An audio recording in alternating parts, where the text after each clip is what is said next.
Let's learn how to receive USDT on TRC20 on Binance. I will show you this tutorial on PC, but you can follow up with any other device if you want.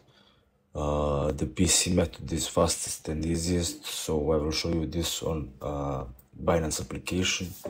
Without any delay, let us start by opening our Binance application.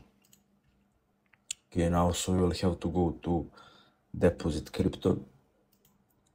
To do that, click on All, Wallet, and then go Fiat and Spot, that's second in a row.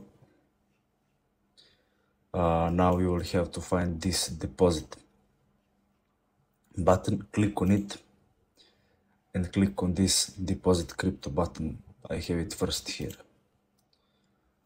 Okay, so you will now have to select coin. Coin we need is USDT.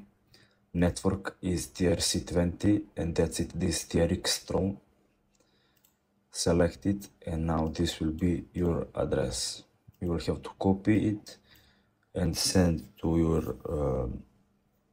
to the account you want to send USDT from.